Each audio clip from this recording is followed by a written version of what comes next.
बिस्मिल्लाहिर्रहमानिर्रहीम। अस्सलाम वालेकुम नाज़रीन, आप यूट्यूब चैनल देख रहे हैं। मैं इमरान खान हूँ। इलेक्शन कमीशन ऑफ पाकिस्तान के अंदर से लोगों ने पोल खोल दिए हैं और एक वाइट पेपर जारी कर दिया है और इसके अंदर जो कुछ लिखा है वो मैं आपके सामने शेयर कर दूंगा।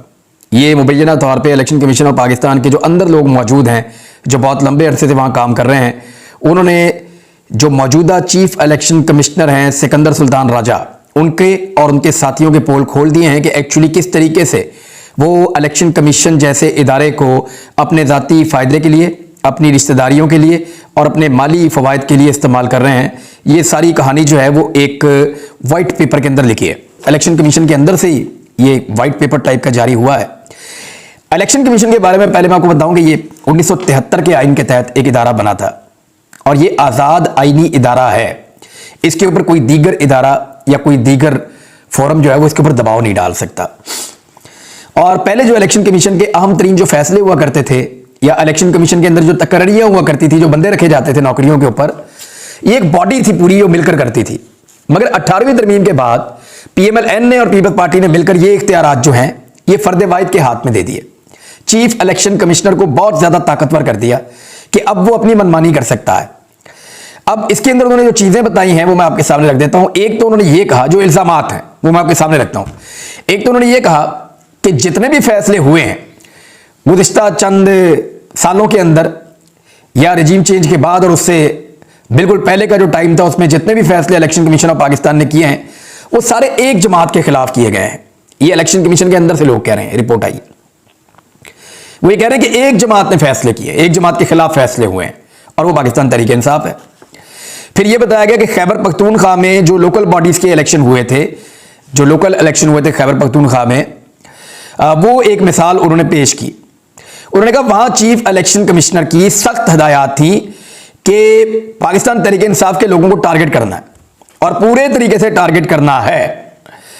और साथ एक और चीज बताई गई कि जो DROs हैं या डिस्ट्रिक्ट रिटर्निंग ऑफिसर्स या रिटर्निंग ऑफिसर्स और डिस्ट्रिक्ट मैनेजमेंट ऑफिसर्स जो हैं, ये चीफ इलेक्शन कमिश्नर के दबाव में काम करते हैं, आजादाना तौर पे काम नहीं कर पा रहे 18वीं तरमीम के बाद और खास तौर पे जब से सिकंदर सुल्तान राजा साहब आए हुए हैं।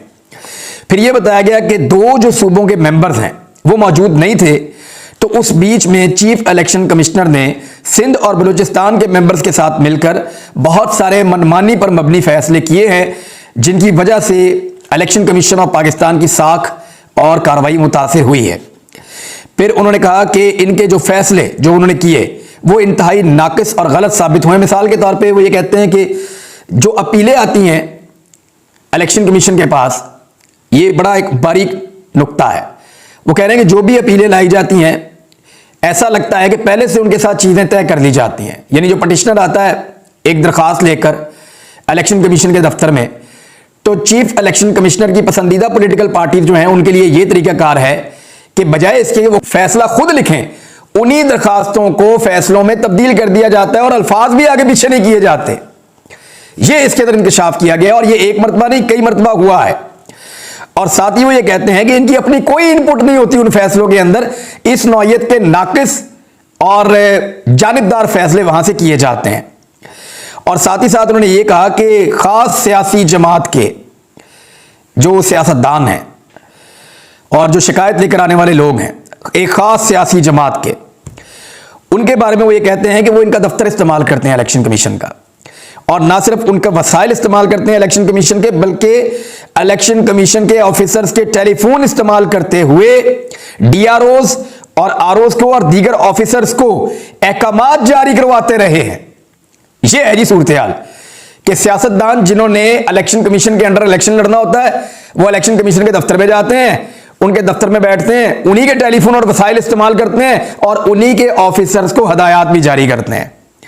और इस बारे में ऑफिसर्स ने शिकायत भी की हैं कि इलेक्शन कमीशन एक आलाकार बन रहा है जो नहीं बनना चाहिए। और साथ में यह भी है कि वाज़ेह अहकामात जारी किए गए इलेक्शन कमीशन ऑफ पाकिस्तान में कि पाकिस्तान तहरीक इंसाफ के किसी रुकन को, ख्वाह वो पार्लियामेंटेरियन है, उसे किसी किस्म की गुंजाइश नहीं देनी, बल्कि उन्हें निशाना बनाना है बसूरत दीगर, या अगर आप निशाना नहीं बनाते तो इस सूरत में आप खुद हुकूमत का निशाना बनने के लिए तैयार हो जाएं। इस किस्म की धमकियां दी गई हैं इलेक्शन कमीशन के अमले को और इसी वजह से इलेक्शन कमीशन दबा हुआ है। अब इसमें यह बताया जा रहा है कि जो इख्तियारात चीफ इलेक्शन कमिश्नर के पास आ गए हैं और उनकी वो एक्सरसाइज कर रहे हैं, उसमें जो बहुत सारी तैनातियां हैं उनमें रिटायर अफसरान को, जान पहचान वाले लोगों को भर्ती किया गया है चीफ इलेक्शन कमिश्नर की जानिब से। और ये इख्तियारात जो हैं वो फर्द वाहिद के पास आ गए और उन्होंने इनको गलत इस्तेमाल किया है गैर कानूनी तौर पे। सबसे पहली तकरीरी के बारे में उन्होंने लिखा कि एडिशनल सेक्रेटरी एडमिन, ये 21वें ग्रेड की एक पोस्ट है, मंजूर अख्तर मलिक, ये इनको लगाया गया जी additional secretary admin election commission of Pakistan. अब ये ताल्लुकात की बुनियाद पर लगे हैं और ये अहम ओहदा इनको दिया गया है। इससे पहले जब सिकंदर सुल्तान राजा साहब जो चीफ इलेक्शन कमिश्नर हैं, जब वो सेक्रेटरी रेलवे थे तब भी उन्होंने इनको अपने साथ रखा हुआ था। और मंजूर अख्तर मलिक साहब की जो तकरीरी हुई है उसमें कानूनी तकादे पूरे नहीं किए गए और उन्हें बगैर इश्तिहार के नौकरी दी गई है। फिर एक और ऑफिसर हैं रिटायर अफसर खालिद सदीकी साहब, इनको एडिशनल डायरेक्टर जनरल HR यानी 20वें ग्रेड की एक नौकरी दी गई इलेक्शन कमीशन में और यह भी ताल्लुकात की बिना पर दी गई है और इसमें भी कानूनी तकादे पूरे नहीं किए गए।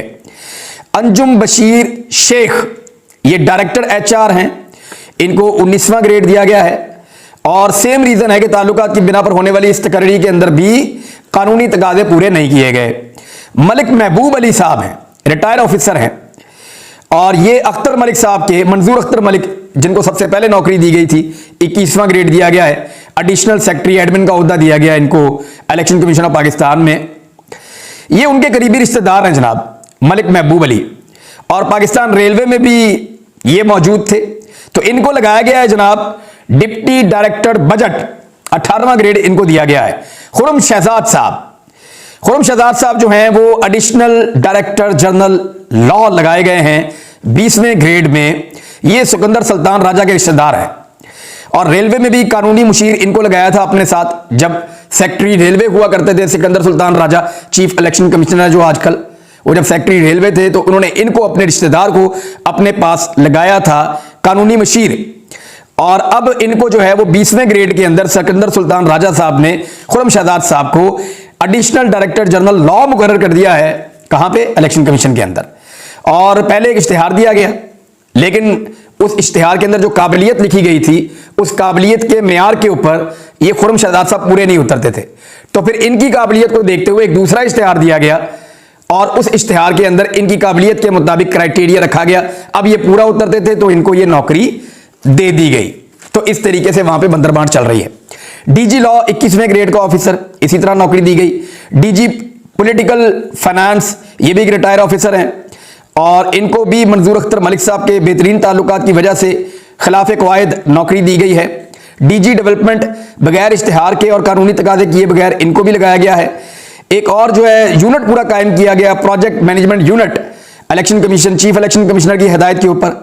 इसका सारा इंतजाम के लिए नए लोग भर्ती किए गए और मंजूर नजर अफराद को इसके अंदर भर्ती किया गया, ताल्लुकदार इसके अंदर भर्ती किए गए। ओवरसीज पाकिस्तानी कैसे वोट डालेंगे इस पे काम करना था, कोई पेशरफ्त अभी तक नहीं हुई, करोड़ों रुपया खर्च भी कर दिया है। और इसके बाद जी वो सिलेक्शन कमेटी जो इंटरव्यूज करती है उसमें खुद बैठ जाते हैं चीफ इलेक्शन कमिश्नर और उनका दबाव वहां मौजूद रहता है।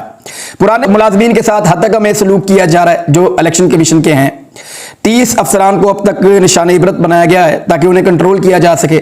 लोगों को तरक्की नहीं दी जा रही, ऑफिसर्स को तंग किया जा रहा है। हत्ता कि एक ऑफिसर जिनका नाम मोहम्मद सदीक है, उनका हार्ट अटैक हो गया, उनको इतना तंग किया गया।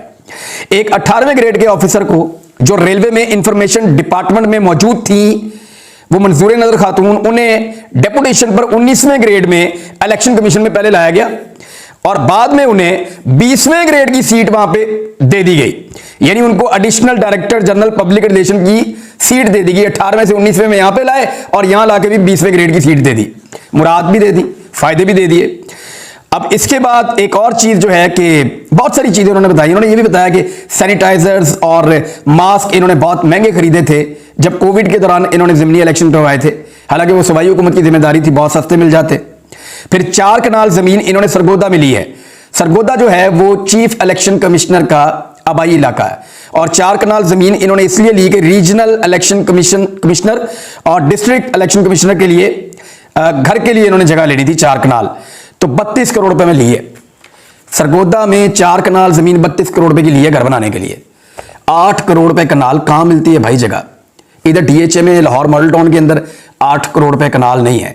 इतनी महंगी जमीन सरगोदा में ले ली। इस तरह की और बहुत सारी चीजें हैं। यानी सिर्फ ऐसा नहीं है कि चीफ इलेक्शन कमिश्नर या इलेक्शन कमीशन जो है वो सिर्फ पाकिस्तान में इलेक्शन नहीं करवा रहा और अवामी उमंगों के खिलाफ जा रहा है या पीडीएम के साथ मिला हुआ है या वो एस्टेब्लिशमेंट के हाथों में खेल रहा है, बल्कि उसके बहुत सारे ऐसे फायदे हैं जो वो उठा रहे हैं और ये अंदर के लोगों ने व्हाइट पेपर दिया है। मेरा इससे कोई ताल्लुक नहीं है। अब तक के लिए इतना ही। अपना ख्याल रखिएगा, अपने चैनल का भी।